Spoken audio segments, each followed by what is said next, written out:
함께 읽은 오늘 에스겔 22장 1절로 16절의 본문으로 새롭게 하시는 하나님의 사랑이라는 제목으로 말씀의 은혜를 나누도록 하겠습니다. 오늘 본문의 말씀은 예수 그리스도의 십자가의 은총을 선명하게 깨달을 수 있는 말씀입니다. 오늘 본문의 내용을 살펴보면 하나님의 택함을 받아서 하나님의 그 구원의 역사, 그 구속사의 역사를 이루어 가야 할 주인공인 유다 백성들이 범죄를 하였고, 그로 인한 하나님의 심판의 메시지가 예언으로 기록이 되어 있습니다. 본문에서 심판을 받아야 하는 이유를 크게 두 가지로 설명을 하고 있습니다. 첫째는 1절부터 5절까지에 보시면 예루살렘 백성들의 우상 숭배라고 하는 종교적 타락을 첫 번째 이유로 설명하고 있습니다. 두 번째는 6절부터 12절까지 가정과 인륜을 저버린 윤리적인 범죄로 설명을 하고 있습니다. 이 윤리적인 범죄의 영역이 굉장히 넓습니다. 사회적인 부분까지 포함이 되고 종교적인 부분, 그리고 가정의 성적인 부분과 사법적인 부분과 경제적인 부분까지 국가와 사회와 가정에 전반적으로 펼쳐져 있는 것을 볼 수가 있습니다. 함께 읽은 본문에 계속되는 반복되는 문장이 있지요. 피를 흘렸다라는 표현이 여러 번 반복이 됩니다. 이 말의 의미는 이 예루살렘의 하나님의 백성들이 남의 재산을 빼앗는 데 있어서 쉽게 살인을 저질렀다라고 하는 의미가 있습니다. 그리고 소외되고 또 외롭고 가난한 그러한 자들을 학대하고 무시했다라고 하는 의미가 담겨져 있습니다. 그리고 가정에서는 끔찍한 음행과 불효가 일어났다라고 하는 것이죠. 하나님은 이러한 범죄들을 한마디로 말씀을 하셨는데 2절 후반절을 한번 보시면 이것은 가증한 일이다라고 이것을 한마디로 정의를 내리셨습니다. 이 모든 타락한 부분들은 이웃에 대한 범죄임과 동시에 사람을 하나님의 형상으로 만드신 분, 그 하나님에 대한 신성 모독과도 같았습니다. 여러분, 우리가 하나님의 주권을 인정하는 것이 참 중요하죠. 그런데 반대로 사람의 인권을 존중하는 것도 하나님의 주권을 인정하는 것과 같다고 볼 수가 있습니다. 그 이유는 하나님께서 인간을 당신의 거룩한 형상으로 창조하셨고, 창조하신 분에 대한 존중과 그에 대한 경외함을 보여주는 것이기 때문입니다.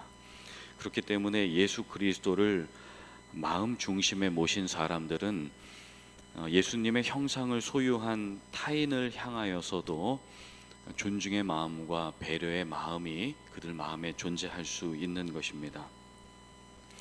그러나 우리가 알지만 모든 인간 세상에 이렇게 존중과 배려가 존재한다면 우리가 전쟁과 핵무기의 두려움이 없을 것입니다.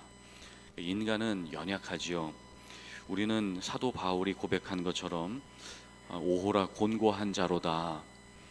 사망의 몸에서 누가 우리를 건져낼 수 있으랴. 여기서 이 몸이라고 하는 단어는 헬라어로 사르스라고 얘기하는데 고깃덩어리를 의미합니다. 인간의 육체를 성경에서는 고깃덩어리라고 의미하는 것이죠. 이 고기를 입고 사는 동안에 죄의 유혹을 받게 되고 그 유혹에서 자유로울 사람이 없다. 그렇기 때문에 우리는 곤고한 자다라고 이렇게 설명을 하셨습니다. 인간의 연약함을 잘 알고 계시는 예수님은 인간의 내면에 내재되어 있는 죄성에 대해서 마태복음 15장 18절에 이렇게 말씀을 하셨습니다. 입에서 나오는 것들은 마음에서 나오나니 이것이야말로 사람을 더럽게 하느니라. 마음에서 나오는 것은 악한 생각과 살인과 간음과 음란과 도둑질과 거짓 증언과 비방이니 이런 것들이 사람을 더럽게 하는 것이다라고 예수님이 말씀을 하셨습니다. 우리가 살아가는 이 사회는 본문의 예루살렘의 시대처럼 악이 만연해 있는 것 같습니다. 예나 지금이나 인간의 죄성과 잔인함이 극에 달해 있는 것을 우리가 볼 수가 있습니다. 수년 전에 한 성도님께서 제게 전화를 주셨는데요.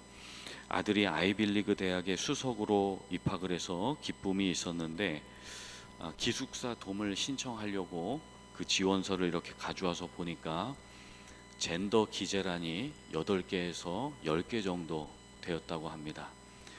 제가 그 얘기를 듣고 어떻게 기도를 해줘야 될지, 아주 유명한 아이빌리그 대학인데 젠더란에 8개에서 10개라고 하니까 과연 여기가 사람이 묵는 기숙사인지 동물이 묵는 기숙사인지 알 수가 없는 상황이었던 것이죠. 그리고 그 기숙사에서는 언제든지 이 젠더를 바꾸면 방도 바꿔줄 수 있다.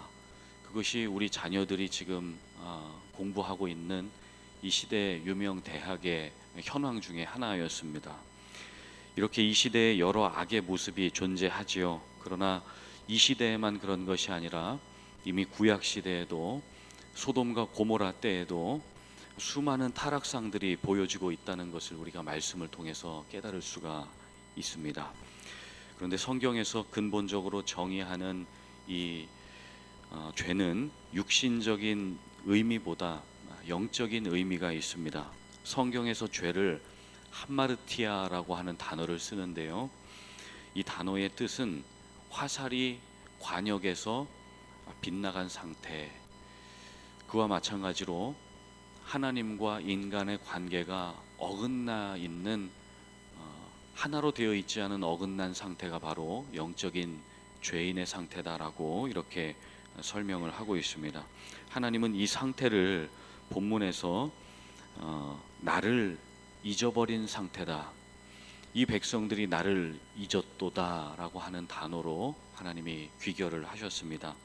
12절 후반절을 한번 보실까요? 본문에서 하나님께서 12절 후반절에 보면 이웃을 속여 빼앗았으며 나를 잊어버렸도다 주 여호와의 말씀이니라, 이렇게 말씀을 하시죠. 하나님과 우리의 관계를 이렇게 어긋나게 하는 그러한 주체는 바로 사단입니다. 로마서 5장 12절 말씀에 보면 죄는 사탄으로부터 왔고 아담의 불순종으로 이 죄가 세상에 들어왔다, 우리에게 흘러왔다, 그렇게 그 죄를 설명을 합니다. 그렇다고 해서 모든 죄에 대해서 사탄의 역사다라고 우리가 핑계를 댈 수 있는 것은 또한 아닌 것입니다. 그러나 하나님은 이러한 사단의 공격과 유혹과 장난에서 우리를 구원해 주기를 원하시고 계십니다. 인간 스스로가 이 죄의 유혹에서 벗어날 수가 없고 사단을 이길 능력과 힘이 인간에게 존재하지 않기 때문에 예수님을 구원자로 우리 가운데 보내어 주신 것이죠. 본문의 하나님은 에스겔 선지자를 통해서 하나님과의 관계가 어긋나 있는 인간의 민낯을 정확하게 보여주십니다. 하나님께서 정확하게 죄를 낱낱이 드러내시는 이유가 있겠죠. 그 이유가 무엇일까요? 그것은 하나님의 사랑하는 백성들에게 하나님이 관심이 있기 때문입니다. 사랑의 반대말은 미움이 아니라 무관심이다라고 하는 말이 있습니다. 사랑하지 않으면 무관심하게 내버려 두면 됩니다. 그러나 하나님은 사랑이시기 때문에 공의로 백성들을 심판하시되 그대로 두지 아니하시고 회개의 기회를 주셔서 다시 한번 그들이 주님 앞에 돌아올 수 있도록, 그리고 다시 회복할 수 있도록, 다시 부르심의 자리에서 주님의 사명을 완수할 수 있도록 하나님이 일으켜 세워주시는 은혜와 사랑의 하나님이시라는 것을 오늘 본문을 통해서 우리가 하나님의 속마음을 깨닫게 되는 것입니다. 제가 가끔 새가족분들 교육을 할 때가 있습니다. 교육을 할 때마다 듣는 질문이 있습니다. 목사님, 지난주에 제가 예수님을 영접했습니다. 그런데 이번 한 주 동안 너무나 많은 죄를 지었습니다. 그러면 저는 이제 하나님의 자녀가 아닌 것이지요? 이렇게 질문을 하실 때가 있어요. 참 귀엽죠? 네. 그럼 제가 다시 그 세 가족분들에게 질문을 드려요. 도대체 한 주 동안 죄를 몇 개나 지으셨습니까? 그 죄의 개수에 따라서 구원이 결정될 수 있습니다. 이렇게 이야기하면 눈을 크게 뜨고 저를 바라보시면서 아무 대답을 못 하세요. 그렇게 하면 이제 제가 사이비가 되는 거죠. 네. 그래서 죄의 개수와 상관없이 주님을 인격적으로 나의 구주로 고백하고 예수의 피로 죄 씻음을 받은 모든 자들은 하나님의 자녀가 되는 권세를 얻습니다.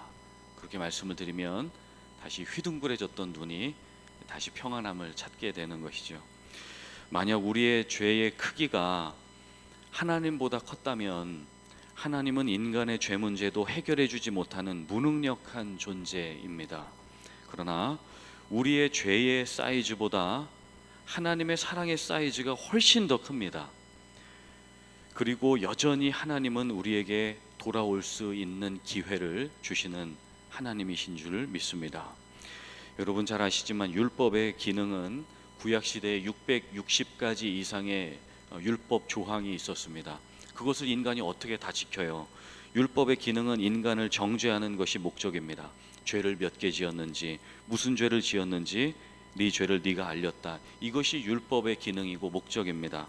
그러나 반대로 복음의 기능과 목적은 죄의 개수가 아니라 죄인 그 자체에게 관심이 있습니다. 죄인을 의인으로 개조시키는 방법이 오직 복음의 능력에 있기 때문이죠. 만약 예수님께서 이 땅에 오셔서 죄인들을 다 일일이 찾아내셔서 정죄하고 그들을 지옥에 보내기 위함이었다면 예수님이 이 땅에 오실 이유가 없었습니다. 그리고 주님 앞에 살아있을 자가 아무도 없습니다. 그러나 저 위대한 로마서 5장 8절의 말씀을 잘 아시지요? 우리가 아직 죄인 되었을 때에 그리스도께서 우리를 위하여 죽으심으로 하나님께서 우리에 대한 자기의 사랑을 확증하셨느니라. 그러면 이제 우리가 그의 피로 말미암아 의롭다 하심을 받았으니 더욱 그로 말미암아 진노하심에서 구원을 받을 것이니 곧 우리가 원수 되었을 때에 그의 아들의 죽으심으로 말미암아 하나님과 화목하게 되었은즉 화목하게 된 자로서는 더욱 그의 살아나심으로 말미암아 구원을 받을 것이니라. 그뿐 아니라 이제 우리로 화목하게 하신 우리 주 예수 그리스도로 말미암아 하나님 안에서 또한 즐거워하느니라. 이렇게 말씀하셨습니다. 여러분, 예수님을 믿음으로 죄책감이나 정죄감이 아닌 기쁨과 즐거움이 우리 사랑하는 성도님들의 심령 가운데 있으시기를 예수님의 이름으로 간절히 축원합니다. 그래서 오늘 본문에 심판이 계속되어 나오게 됩니다. 심판의 목적이 심판 자체나 멸망이 아니라 이 심판을 통해서 이것을 드러냄으로 인하여서 사랑하는 이스라엘의 뿌리 깊은 그 부패함, 그것을 정결케 하셔서 다시 이 구속사의 구원 역사의 주인공으로 회복시키시는 데에 주님의 목적이 있다는 것을 성경 전체를 통해서 깨닫게 되는 것입니다. 하나님은 택하신 자들을 죄의 구덩이에서 건져내셨습니다. 노아의 가족을 죄악의 세상에서 구출해 주셨습니다. 아브라함을 범죄의 도시인 갈대아 우르에서 불러내셨습니다. 그리고 모세의 백성들을 바로의 궁정에서 불러내 주셨죠. 그리고 홍해 가운데서 길을 열어 그들을 구원해 주셨습니다. 사랑하는 성도님들의 삶 가운데 제가 다 헤아릴 수 없는 연단과 고난의 시간을 보내고 계신 분도 있는 줄 압니다. 만약 그러한 분들이 계시다면 하나님의 특별한 섭리와 하나님의 특별한 계획과 은혜가 주어지게 될 줄로 믿습니다. 욥기 23장 10절 말씀에 나의 가는 길을 오직 그가 아시나니 그가 나를 단련하신 후에는 내가 정금같이 나오리라. 그렇게 말씀하셨습니다. 고린도전서 10장 13절 말씀을 잘 아시죠? 사람이 감당할 시험 밖에는 너희에게 당한 것이 없나니 오직 하나님은 미쁘사 너희가 감당하지 못할 시험 당함을 허락하지 아니하시고 시험 당할 즈음에 또한 피할 길을 내사 너희로 능히 감당하게 하시느니라 이렇게 말씀하셨습니다. 인생의 불과 같은 시험이 주어진다 할지라도 하나님께서 감당할 힘을 주시고 정금같이 새롭게 하시는 그 하나님의 구속의 은총, 십자가의 그 은혜와 사랑이 우리 사랑하는 성도님들의 삶 가운데 충만하시기를, 그리하여 신앙과 인생의 여정 가운데에 하나님의 사랑과 은혜가 성도님들의 삶을 든든하게 붙들어 주시기를 예수님의 이름으로 간절히 축원드립니다.